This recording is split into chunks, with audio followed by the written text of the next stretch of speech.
మనం నోరు తెరవలేని పరిస్థితిలో ఉంటాం. మన జీవితం అలా ఉంటుంది. సో దేవుని ఆరాధించడం ఎంతో ప్రాముఖ్యమైన విషయం. వ్యక్తిగతంగా ప్రభుని ఆరాధించడం అనేది మనము చేస్తూ ఉండాలి. ప్రతి దినము వ్యక్తిగతంగా ఆరాధించాలి. సమాజముగా మనం కూడినప్పుడు దేవుని ఆరాధిస్తూ రావాల్సిందిగా మీకు మనవి చేస్తూ ఉన్నాను. రండి, మన ధ్యానము కొరకై హగ్గయి గ్రంథము 2వ అధ్యాయము 9వ వచనాన్ని సాయంకాల ధ్యానం కొరకై మనం చూస్తాం. హగ్గయి గ్రంథము 2వ అధ్యాయము 9వ వచనాన్ని అందరం కూడా కలిసి చదువుకుందాం. హగ్గయి గ్రంథము 2వ అధ్యాయం 9వ వచనం. అందరికి కూడా తమ తమ భాగాలు తీసి బిగ్గరగా చదువుతూ రాసిన మనం చేస్తూ ఉన్నాం. ఈ కడవరి మందిరం యొక్క మహిమ మునపటి మందిరం యొక్క మహిమను మించునని సైన్యములకు అధిపతికి యెహోవా సెలవిచ్చున్నాడు. ఈ స్థలమందు నేను సమాధానము నిలుపననుగ్రహించదను, ఇదే సైన్యములకు అధిపతి యగు యెహోవా వాక్కు. రండి, ఈ వాక్యాన్ని అందరం కూడా కలిసి మరొకసారి బిగ్గరగా చదువుదాం. ఈ కడవరి మందిరం యొక్క మహిమ మునుపటి మందిరం యొక్క మహిమను మించునని సైన్యములకు అధిపతికి యెహోవా సెలవిచ్చున్నాడు.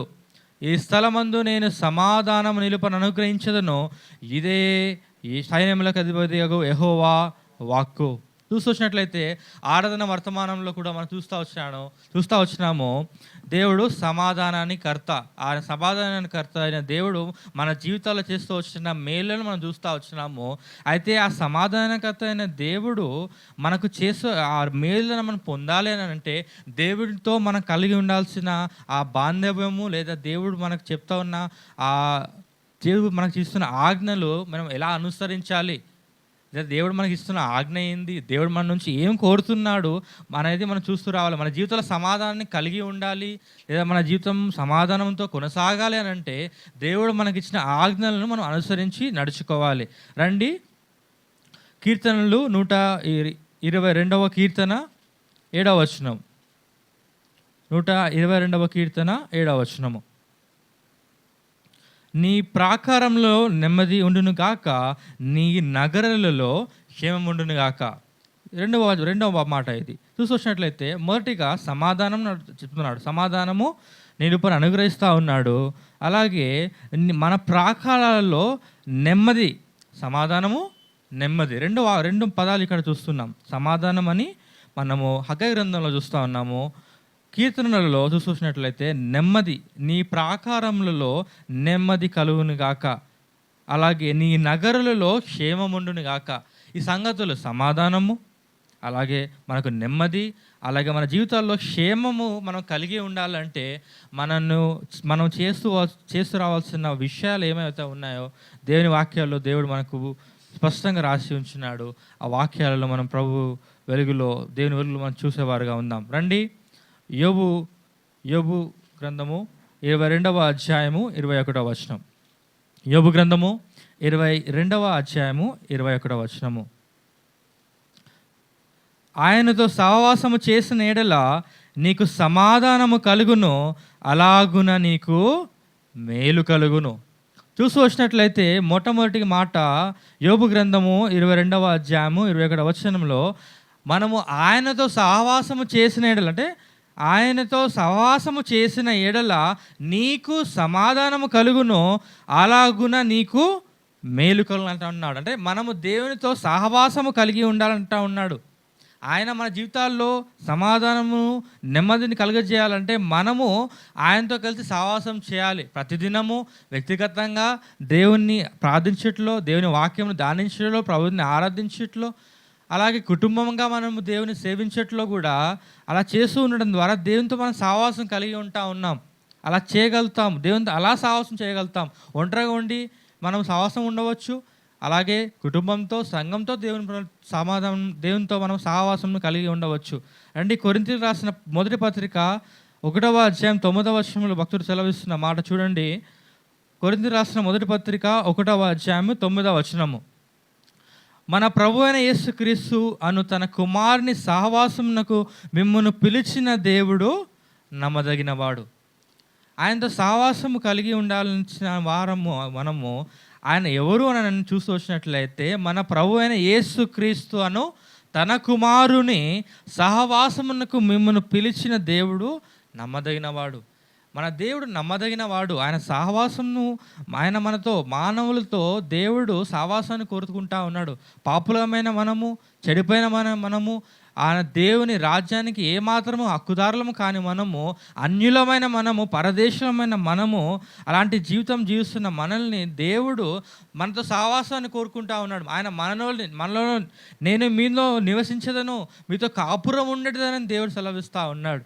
ఆయన మనలో నివసించాలని, మనతో సహవాసం చేయాలని దేవుడు కోరేవాడుగా ఉన్నాడు. అదే మాటను అపోస్తులకు రాసిన అపోస్తుల కార్యములు 2వ అధ్యాయము 42వ వచనం. అపోస్తుల కార్యములు 2వ అధ్యాయము 42వ వచనంలో కూడా ఈ మాటను రాస్తా ఉన్నాడు. వీరు అపోస్తుల బోధ యందును, సహవాసమందును, రొట్టె విరుచుట యందును, ప్రార్థన చేయటం యందును ఎడతెగక ఉండేరు. చూసినట్లయితే మన జీవితాలలో మనము ఆయనతో సహవాసం ఎలా చేయగలుగుతామంటే ఈ మాటలు రాబడతా ఉన్నాయి. అపోస్తుల కార్యములు 2వ అధ్యాయము 42వ వచనంలో స్పష్టంగా రాబడతా ఉంది. దేవునితో సహవాసం చేయాలంటే ఈ విషయాలు మనం చేస్తూ ఉండాలి. మనము అపోస్తుల బోధ అంటే మనము బోధించుకుంటూ ఉండాలి, ఒకరికొకరు బోధించేవారుగా ఉండాలి, సహవాసంగా కూడుతూ రావాలి. అలాగే దేవుని రొట్టె అంటే మనం బల్లలో పాలు పొందుతూ రావాలి. అలాగే ప్రార్థన చేస్తూ ఉండాలి.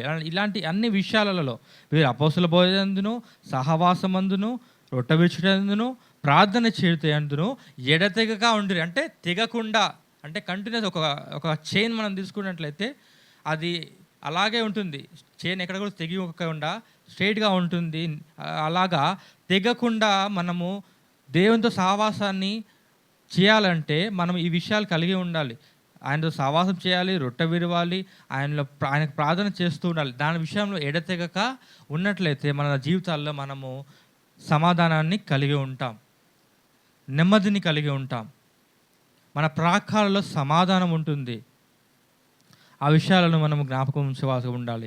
మొట్టమొదటిగా ఆయనతో సహవాసం చేస్తే మన జీవితాల్లో మనకు సమాధానం కలుగుతుంది. ఆయనతో సహవాసాన్ని కలిగి ఉండడం మొట్టమొదటి విషయం అండి. రెండవ మాటగా లూకాసు వార్త 2వ అధ్యాయము 14వ వచనం. లూకాసు వార్త 2వ అధ్యాయము 14వ వచనంలో 2వ మాటని మనం చూసుకుందాం. సర్వోన్నతమైన స్థలములలో దేవునికి మహిమయు, ఆయనకిష్టమైన మనుషులకు భూమి మీద సమాధానమును కలుగును గాక అని దేవునికి స్తోత్రము చేయుచుండెను. చూసినట్లయితే 2వ మాటగా ఆయనకి ఇష్టమైన మనుషులకు అని చెప్తా ఉన్నాడు. చూసినట్లయితే లూకాసు వార్త 2వ అధ్యాయం 14వ వచనంలో ఈ మాట రాబడతా ఉంది. సర్వోన్నతమైన స్థలములలో దేవునికి మహిమయు, ఆయనకి ఇష్టమైన మనుషులకు భూమి మీద సమాధానం. ఆయనకి ఇష్టమైన మనుషులు అంటా ఉన్నాడు. ఎవరు ఆయనకి ఇష్టమైన మనుషులు? ఎవరు ఆయనకి ఇష్టమైన మనుషులని మనము చూడాలి అని అంటే దేవుని వాక్యంలో ఒక మాట రాయబడతా ఉంది. ఎవరు దేవునికి ఇష్టలు అంటే హెబ్రీయులకు రాసిన పత్రిక 11వ అధ్యాయము 6వ వచనంలో మనం చూస్తాం ఈ మాటని. ఎవరు దేవునికి ఇష్టలు అంటే అక్కడ స్పష్టంగా ఆ మాటను రాస్తా ఉన్నాడు. హెబ్రీయులకు రాసిన పత్రిక 11వ అధ్యాయము 6వ వచనం. విశ్వాసము లేకుండా దేవునికి ఇష్టడై ఉండుట అసాధ్యము. మరి చదవండి. విశ్వాసము లేకుండా దేవునికి ఇష్టడై ఉండుట అసాధ్యము. చూడండి, దేవునికి ఇష్టడైన మనుషులు అన్నప్పుడు దానికి ఎలా అంటే మనం దేవునికి ఇష్టడైన మనుషుడు అంటే ఎవరు అని అన్నప్పుడు హెబ్రీయులకు రాసిన పత్రికలో అక్కడ దానికి మనకు అక్కడ ప్రశ్నకి ఇక్కడ సమాధానం ఇస్తున్నది. ఎవరు దేవునికి ఇష్టమైన మనుషులు అంటే దేవునికి ఇష్టమైన మనుషుల గురించి మాట్లాడుతున్న మాట ఏంటంటే 6వ వచనంలో విశ్వాసము కలిగి ఉండాలి. దేవుని యందు విశ్వాసము కలిగి ఉన్నట్లయితే మనం దేవునికి ఇష్టలుగా ఉంటాం. లేకపోతే విశ్వాసము లేకుండా ఉన్న ఎడల, లేకుంటే విశ్వాసము లేకుండా దేవునికి ఇష్టడై ఉండుట అసాధ్యము. అంటే అది సాధ్యం కాని విషయం. అంటే దేవుని యందు మనం విశ్వాసం కలిగి ఉండాలి. విశ్వాసం లేకుండా దేవునికి మనం ఇష్టలైన మనుషులుగా ఉండలేము. దాన్ని బట్టి దేవునికి ఇష్టమైన మనుషులుగా ఉండని ఎడల మన జీవితాలలో సమాధానం అనేది ఉండదు. రండి. ఇద్దరు వ్యక్తులు బైబిల్ గ్రంథంలో ఉన్నారు. వారి విశ్వాస పరిమాణాలను మనమును జ్ఞాపకం చేసుకుందాం. ఇద్దరు వ్యక్తులు ఉన్నారు బైబిల్ గ్రంథంలో. వారి విషయాలను మనం చూద్దాం. యోహాను రాసిన యోహాను సువార్త 20వ అధ్యాయము 27వ వచనంలో ఒక వ్యక్తి ఉన్నాడు. యోహాను సువార్త 20వ అధ్యాయము 27వ వచనంలో ఒక వ్యక్తి ఉన్నాడు. ఈయన యొక్క విశ్వాసం ఎలా ఉందో మనం చూద్దాం. తరువాత తోమను చూచి, నీ వేలుడు చాచి నా చేతులు చూడుము, నీ చేయి చాచి నా ప్రక్కలో ఉంచి అవిశ్వాసివి కాక విశ్వాసివై ఉండుమనెను. చూసినట్లయితే ఇక్కడ తోమాను గురించి రాయబడతా ఉంది. తోమా గురించి మనం ఎరుగుదము.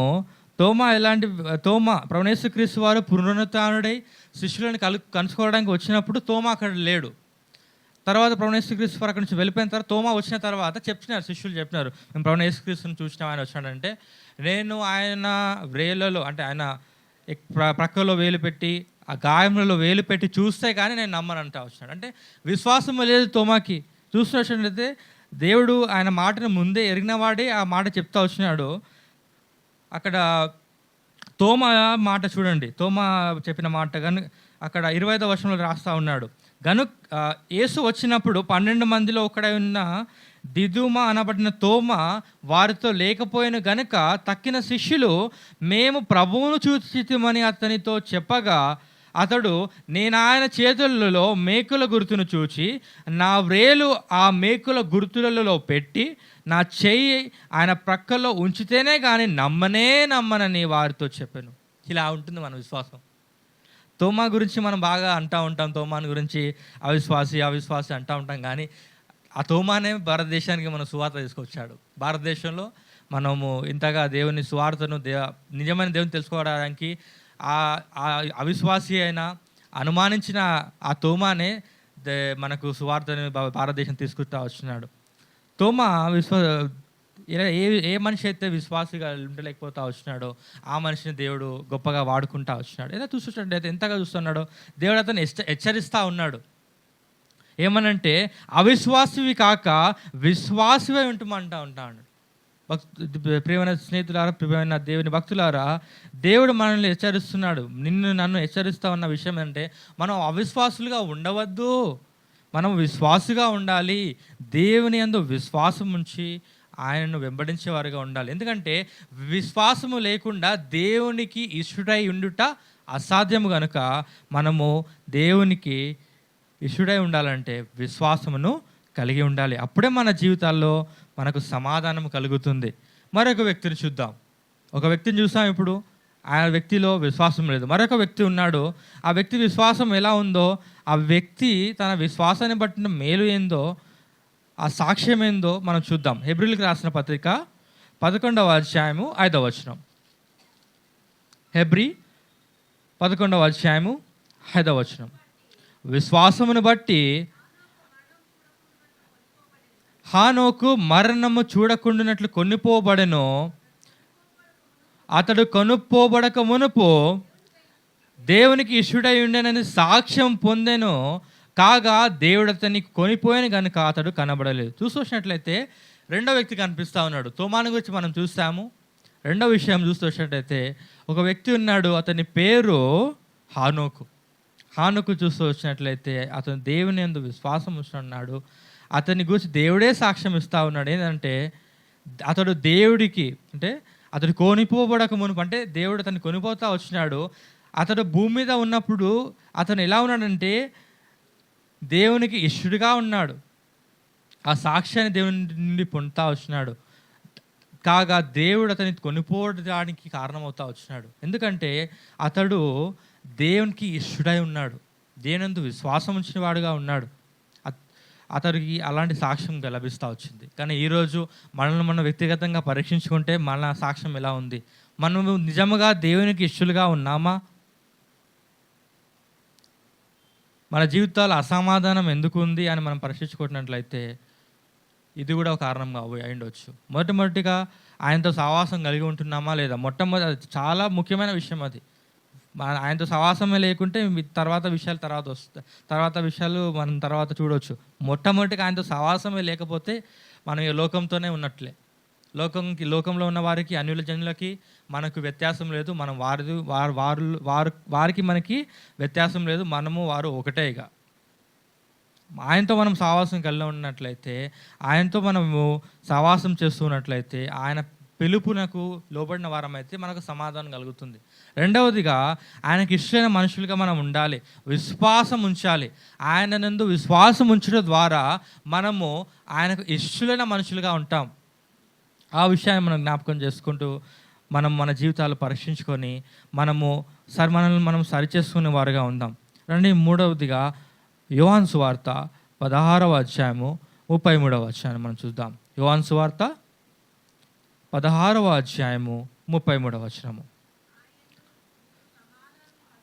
నా యందు మీకు సమాధానం కలిగినట్లు ఈ మాటలు మీతో చెప్పుచున్నాను.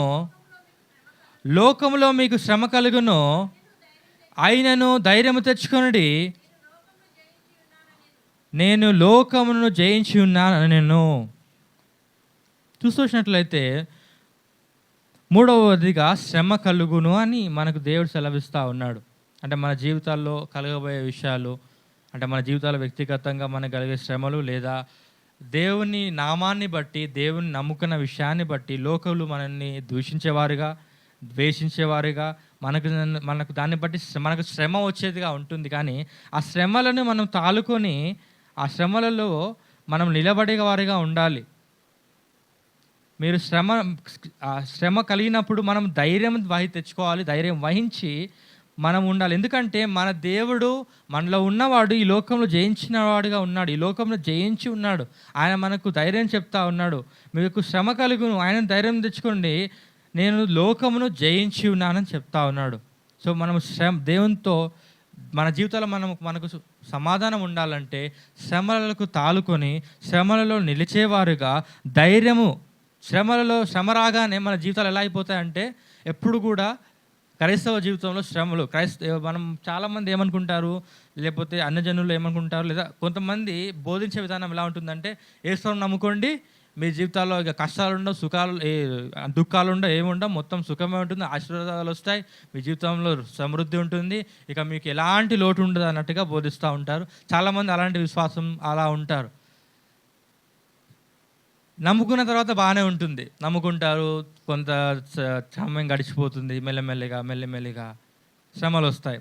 శ్రమ రాగానే అయ్యో ఇదేంది, యేసుప్రభుని నమ్ముకుంటే ఎలాంటి శ్రమలు ఉండవు, మొత్తం ఆశీర్వాదాలు ఉంటాయి, ఎన్నో ఈవులు వస్తాయి, ఎంతో బాగా అవుతుందిగా జీవితం అని అంటే కదా అయిపోయింది. అక్కడితోనే వారి విశ్వాసము సన్నగిలేదిగా ఉంటుంది. ఎందుకంటే మనుషుల జీవితాల్లో దేవుడు మనిషిని పాపాన్ని బట్టే, దేవుడు మనిషిని శ్రమ పెట్టాలని ఏమి కాదు. దేవుడు పగవాడు కాదు. మనం మనుషులము పగ తీర్చుకున్న వారం, కానీ దేవుడు పగవాడు కాదు, దేవుడు పగ తీర్చుకున్న మనిషి కాదు, దేవుడు అలాంటి వ్యక్తిత్వం కాదు. మన మనుషులము, మన వ్యక్తిత్వము లేదా మన స్వభావం అలాంటిది, కానీ దేవుడు కరుణా సంపన్నుడు. కానీ మన పాపముల వలన మన జీవితాలు శ్రమలను, కష్టాలను తెచ్చుకుంటూ వచ్చినాం. మన పాపములను బట్టి మన జీవితాల్లో శ్రమలు వస్తూ ఉన్నాయి. మన జీవితాల్లో ప్రతి మనిషి, ఆ బీదవాడు కావచ్చు, ఒక మిడిల్ క్లాస్ పర్సన్ అయి ఉండవచ్చు, లేదా బాగా ధనం కలిగిన వ్యక్తి అయి ఉండవచ్చు, కానీ ప్రతి మనిషి జీవితంలో ఏదో ఒక శ్రమ ఉంటుంది, ఏదో ఒక లోటు, ఏదో ఒక ఇబ్బంది ఉంటుంది, అసమాధానం ఉంటుంది. ఒక వ్యక్తి జీవితం చూసినట్లయితే పేదవాడు అనుకోండి, అతనికి ఆహారం ఉండదు, దాన్ని బట్టి అబ్బో ఆహారం లేదని శ్రమ. సరే మిడిల్ క్లాస్ అంటే మధ్యతరగతి వారి యుద్ధకు వచ్చేసినట్లయితే వారికి ఏదో ఒక వాళ్ళు పోల్చుకుంటూ ఉంటారు, అరే ఆ గొప్పవాడి దగ్గర, ధనమున్న వాడి దగ్గర అవుతుంది, నా దగ్గర ఇది లేదని ఆ విషయమై బాధపడుతూ ఉంటారు, చింత కలిగి ఉంటారు. ధనం కలిగిన వ్యక్తికి ఏదంటే సమాధానమే ఉండదు, మంచి ఉంటుంది, అన్నీ ఉంటాయి, అన్ని సమృద్ధిగా ఉంటాయి, మంచి ధనం ఉంటుంది, ఆహారం ఉంటుంది, ప్రతి విషయాలు ఉంటాయి, కానీ సమాధానం ఉండదు. చూసినట్లు ఈ మధ్య వార్తల్లో మనం చూస్తూ వచ్చినాం, ఎంతో మంచి ధనం కలిగి సాఫ్ట్వేర్ జాబులు చేస్తున్న ఒక స్త్రీ తన 2 బిడ్డలను తీసుకొని తను వెళ్ళి సూసైడ్ చేసుకుంది, తను చనిపోతా వచ్చిన వార్తలు మనం చూస్తూ వచ్చినాం. తన జీవితంలో ఏ అసమాధానం ఉందో తనే చెప్పగలరు, ఎందుకంటే తను చనిపోయింది, ఏ విషయం జరిగిందో మనకు తెలియదు, కానీ తన జీవితంలో లోటు లేదు, మంచి ఉద్యోగం కలిగి ఉంది, లక్షల కొలది జీతం తను సంపాదిస్తూ ఉంది, మంచి బిడ్డలను కలిగి ఉంది, మంచి మంచి ఎదిగిన పిల్లలు తనకు ఉన్నారు. అయినా కూడా తను ఎందుకు చనిపోతూ ఉంది అని అంటే తన జీవితంలో సమాధానము లేదు. ఆ సమాధానాన్ని మనం కలిగి ఉన్నాము. వాళ్ళు కలిగి లేరు కనుక వాళ్ళు ఈ లోకాన్ని విడిచి వెళ్ళిపోతూ ఉన్నారు. కానీ మనం ఆ సమాధానాన్ని కలిగి ఉన్నాం కాబట్టి ఆ సమాధానము కలిగి ఉన్న మనము ఆ దేవుని జీవితం మన జీవితాలలో మనకు ఎన్ని శ్రమలు వచ్చినా కూడా నిలకడగా ఉండి నిబ్బరం కలిగి ధైర్యం వహించుగా ఉండాలి. ఎందుకంటే ఆ ధైర్యము దేవుడే మనకి ఇచ్చేవాడుగా ఉన్నాడు. దేవుడు లోకం జయించే ఉన్నాడు కనుక మనము ధైర్యం ఆయనను బట్టి ధైర్యం తెచ్చుకోవాలి. మనం యేసుక్రీస్తు వారు మనకు తోడుగా ఉన్నాడు, మనలో ఉన్నాడు, మన హృదయంలో వసించుచున్నాడు, మన మధ్య ఉన్నాడని మనం ఎరిగిన వారమై మనం ధైర్యం తెచ్చుకొని మన జీవితాల మన శ్రమలను మనం ఎదుర్కొంటూ రావాలి. రండి, హెబ్రీయులకు రాసిన పత్రిక 10వ అధ్యాయం 30వ వచనంలో ఒక మాట రాయబడతా ఉంది. 10వ అధ్యాయము 30వ వచనము. హెబ్రీ 10వ అధ్యాయం 35వ వచనము. కాబట్టి మీ ధైర్యమును విడిచిపెట్టకుడి, దాని ప్రతిఫలముగా గొప్ప బహుమానము కలుగును. చూసినట్లయితే మనం ధైర్యం విడిచిపెట్టేవారుగా ఉంటాం. శ్రమగా కలగగానే ధైర్యం పోతుంది. ఒకటే అలజడి వచ్చేస్తుంది. కొంతమంది ఏడ్చేస్తారు, కొంతమంది శ్రమగా రాగానే ధైర్యాన్ని కోల్పోయేవారుగా ఉంటారు, విడిచిపెట్టేవారు. ధైర్యం ఉందో లేదో కూడా తెలియదు, ఇక ధైర్యం వెళ్ళిపోతుంది. అలాంటి స్థితిలో ఉంటా ఉన్నారు. కానీ దేవుడు హెచ్చరిస్తున్న మాట ఏంటంటే, కాబట్టి మీ ధైర్యమును విడిచిపెట్టకుడి. కానీ దానివల్ల వచ్చే అలా విడిచిపెట్టకుండా ధైర్యంగా మనం ఉన్నట్లయితే దానివల్ల మనకు ప్రతిఫలముగా గొప్ప బహుమానం మనకు కలుగుతూ ఉంది. గొప్ప బహుమానమును దేవుడు మనకు పరగ రాజ్యంలో ఇచ్చేవాడుగా ఉన్నాడు. ఆ విషయం కొరకై మనం ధైర్యం విడిచిపెట్టక దేవుడు మనకిచ్చిన ధైర్యాన్ని మనం గట్టిగా పట్టుకొని మనము మన విశ్వాస జీవితంలో ముందుకు సాగిపోతూ ఉండాలి. దావీదు జీవితంలో కూడా ఎన్నో శ్రమలు వచ్చాయి, అయినా కూడా అతను ధైర్యం వహిస్తూ వచ్చినాడు. రండి, ఈ విషయాన్ని మనం చదువుదాం. దావీదు కలిగిన మేలు లేదా దావీదు జీవితంలో వచ్చిన పరిస్థితులలో అతను కలిగిన పరిస్థితులను మనము జ్ఞాపకం చేసుకుందాం. 1 సమూయేలు 30వ అధ్యాయంలో ఈ మాట రాయబడతా వచ్చింది. 1 సమూయేలు 30వ అధ్యాయము 6వ వచనంలో ఈ మాట రాయబడతా వచ్చింది.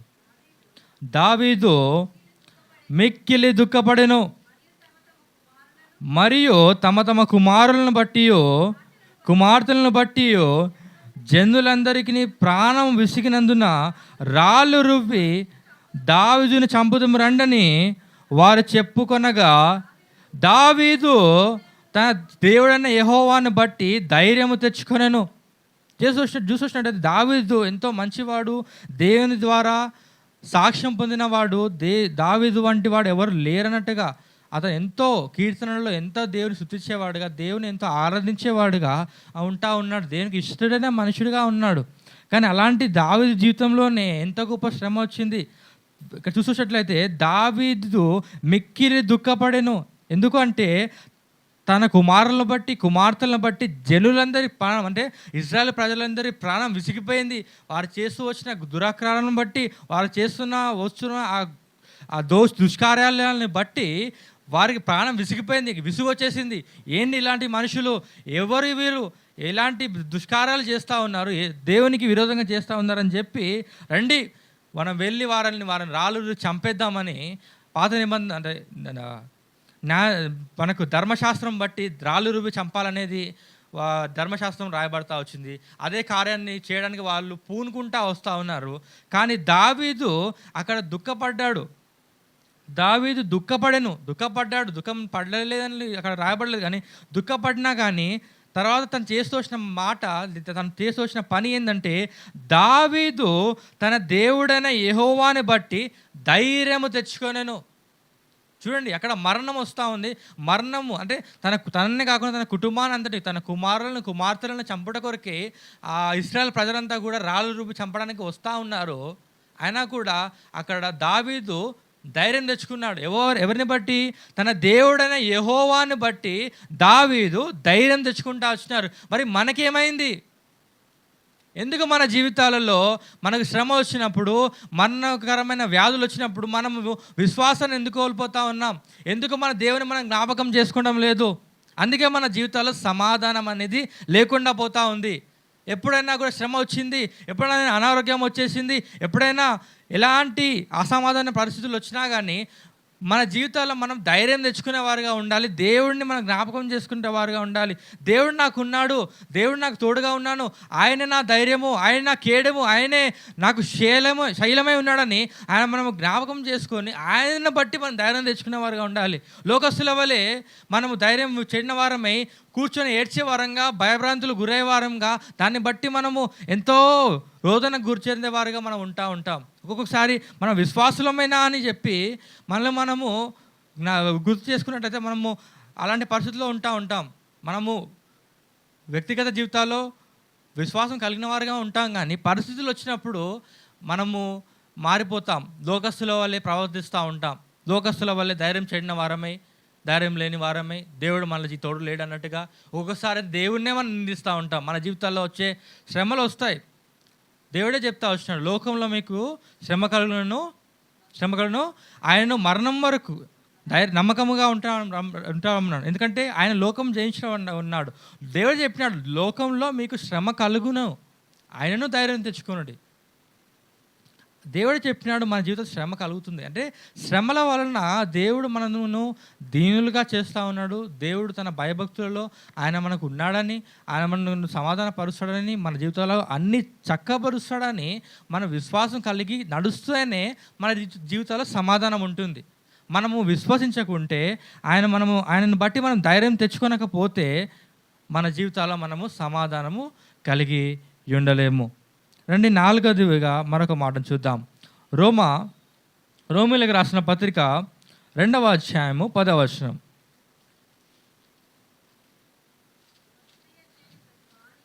సత్క్రియ చేయు ప్రతి వానికి మొదట యూదునికి క్రీస్తుని కూడా మహిమయు ఘనతయు సమాధానమును కలుగును. రోమీలకు రాసిన పత్రిక 2వ అధ్యాయం 10వ వచనంలో ఈ మాట చెప్తా ఉన్నాడు. సత్క్రియ చేయు ప్రతి వానికి మొదట యూదునికి గ్రీసు దేశకునికి మహిమయు ఘనతయు సమాధానమును. మనము ధ్యానిస్తున్న మాట చివరికి రాయబడతా వచ్చింది. సత్క్రియ చేయు ప్రతి వానికి, అక్కడ ప్రతివారు ఉన్నారు, అందరూ కూడా సత్క్రియ చేయు ప్రతి వానికి సమాధానమును కలుగును. మన జీవితాల్లో మనం సత్క్రియ చేసేవారిగా ఉండాలి. సత్క్రియలు అనగా మంచి క్రియలు. సత్క్రియలు అంటే మంచి క్రియలు చేసేవారిగా మన జీవితాలు ఉండాలి. తీతుకు రాసిన పత్రికలో మనకు ఈ మాట కనపడుతుంది. తీతుకు రాసిన పత్రిక 3వ అధ్యాయం 14వ వచనంలో ఈ మాట రాయబడతా ఉంది. మన వారు నిష్ఫలు కాకుండా నిమిత్తమును అవసరమును బట్టి సమయోచితముగా సత్క్రియలను శ్రద్ధగా చేయుటకు నేర్చుకోవలెను. సత్క్రియలు చేయాలి, మంచిదే. సత్క్రియ చేయాలనే ఆశ ఉంటుంది ప్రతి వారిలో, మంచిగా ప్రవర్తించాలని ఉంటుంది. కానీ ఒక్కొక్కసారి మనం ఎలా ఉంటామంటే శ్రద్ధగా ఉండం. అంటే చేస్తున్నాము అని ఉంటాం, కానీ అది శ్రద్ధగా చేస్తున్నామా, శ్రద్ధ ఉందా దాని మీద అని మనం తెలుసుకోలేదు. అందుకని దేవుడు ఇక్కడ మనకు వాక్యంలో ప్రతిదానికి, ప్రతి మాటకి ప్రతి ఒక్క కండిషన్ ఉంటుంది. ఎలా చేయాలి, ఏం పని చేయాలి, అది ఎలా చేయాలి, ప్రతి దానికి ఒక్కొక్క మాట దేవుడు దానికి రాసి పెట్టి ఉన్నాడు మనకి. ఎలా అంటే సత్క్రియలను మనం చేస్తూ రావాలి. దాన్ని మనము తీతుకు రాసిన పత్రిక 3వ అధ్యాయం 14వ వచనంలో చూసినట్లయితే శ్రద్ధగా చేయాలి, శ్రద్ధగా సత్క్రియలను చేసేవారుగా ఉండాలి. తిమోతికి రాసిన మొదటి పత్రిక 6వ అధ్యాయంలో ఈ మాట మరొక మాట రాస్తూ ఉన్నాడు. తిమోతికి రాసిన మొదటి పత్రిక 6వ అధ్యాయము 18-19 వచనాల్లో ఈ మాటను రాస్తూ ఉన్నాడు.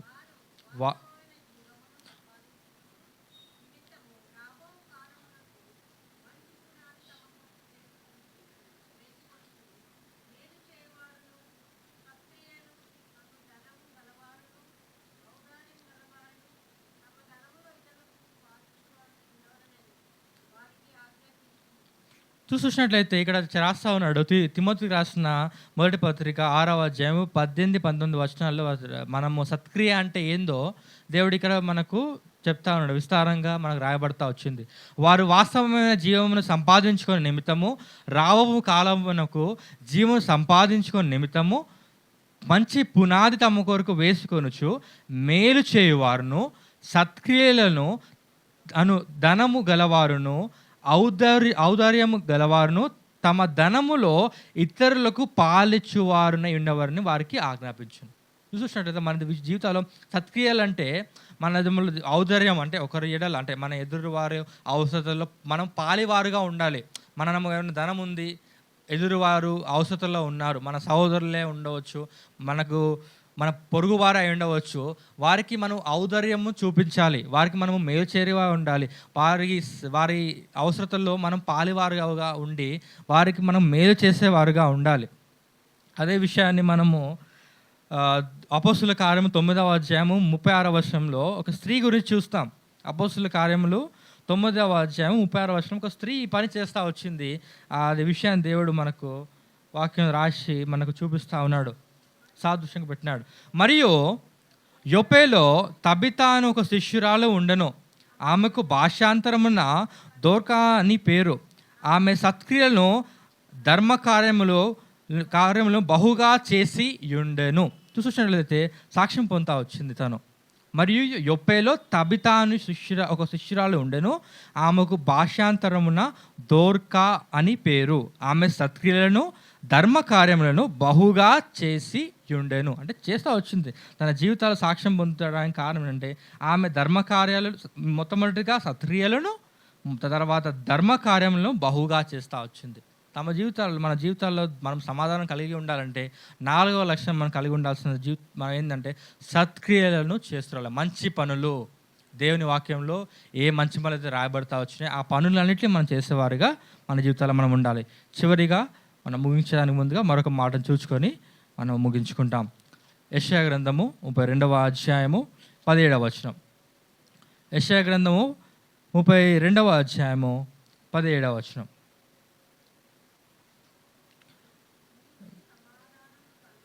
నీతి సమాధానమును కలుగజేయును, నీతి వలన నిత్యమును నింబరము కలుగును.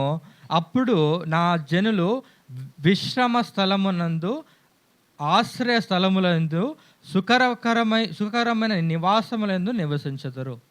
చూసినట్లయితే మన జీవితాలలో మనకు నీతి మనం కలిగి ఉన్నట్లయితే, మన జీవితాల్లో మనము నీతి కలిగిన వారం అయితే మన నీతి మనకు సమాధానాన్ని కలుగజేస్తుంది. ఆ నీతి వలన మన జీవితాల్లో మనము నిబ్బరమును కలిగి ఉంటాం. దానివల్ల అప్పుడు మన జీవితంలో జనులు విశ్రమ స్థలమందు, ఆశ్రయ స్థలమందు, సుఖకరమైన నివాసముల యందును నివసించెదరు. మన జీవితాల్లో నీతిని కలిగి ఉండడాన్ని బట్టి, సమాధానంను బట్టి మన జీవితాల్లో సుఖకరమైన ప్రాంతంలో ఉంటాము. సుఖకరమైన జీవితాన్ని మనము వెళ్ళబుచ్చేవారిగా ఉంటాం. 5 విషయాలు మనము ఈ సాయంకాల సమయం మనం జ్ఞాపకం చేసుకుంటూ వచ్చినాం. మన జీవితాల సమాధానం కలిగి ఉండాలి అని అంటే మొట్టమొదటిగా ఆయనతో యేసుక్రీస్తు వారితో సహవాసం చేయాలి. రెండవదిగా ఆయనకి ఇష్టలైన మనుషులుగా ఉండాలి. ఎలా ఉండాలంటే మనము విశ్వాసములు కలిగి ఉంటేనే దేవునికి మనం ఇష్టలైన మనుషులుగా ఉండగలము. అలాగే మూడవదిగా మన జీవితంలో శ్రమ వచ్చినప్పుడు మనము దేవుని బట్టి ధైర్యం తెచ్చుకునే వారిగా ఉండాలి. ధైర్యం తెచ్చుకొని మన జీవితాల్లో మనం ముందు సాగే వారిగా ఉండాలి. అలాగే 4వదిగా సత్క్రియలను చేయకుండా మనం మానకూడదు. సత్క్రియలు ఏవైతే దేవుని వాక్యం రాయబడతా వచ్చినాయో మంచి పనులన్నింటినీ కూడా మనం చేసేవారిగా ఉండాలి. 5వదిగా నీతిని మన జీవితాల్లో కలిగి ఉండాలి. అది మన జీవితాలలో సమాధానాన్ని కలిగి ఉండడానికి కారణమవుతా ఉంది. ఈ విషయాలన్నింటినీ మనం పరిష్కరించుకొని మన జీవితాలలో ఈ విషయాలు ఏవైతే మనం ఎక్కడ తప్పిపోతా వచ్చినామో, ఎక్కడైతే ఈ విషయాలు మనం కలిగి ఉండలేకపోతా వచ్చినాడో వ్యక్తిగతంగా మనల్ని మనం పరీక్షించుకొని మన జీవితాలను సరిచేసుకొని మనము విశ్వాస జీవితంలో మనము దేవునికి యోగ్యమైన జీవితంగా జీవించినట్లుగా ప్రభు మనకు సహాయం చేయను గాక. ప్రార్థన చేసుకుందాం. ప్రేమ కలిగిన మా ప్రియాపరలకు తండ్రి, నమ్మకమైన యేసుక్రీస్తు ప్రభువా, ఈ సాయంకాల సమయం ముందు మా ముందుకు తీసుకొచ్చా లేఖన భాగం బట్టి వందనాలు చెల్లిస్తా ఉన్నాం.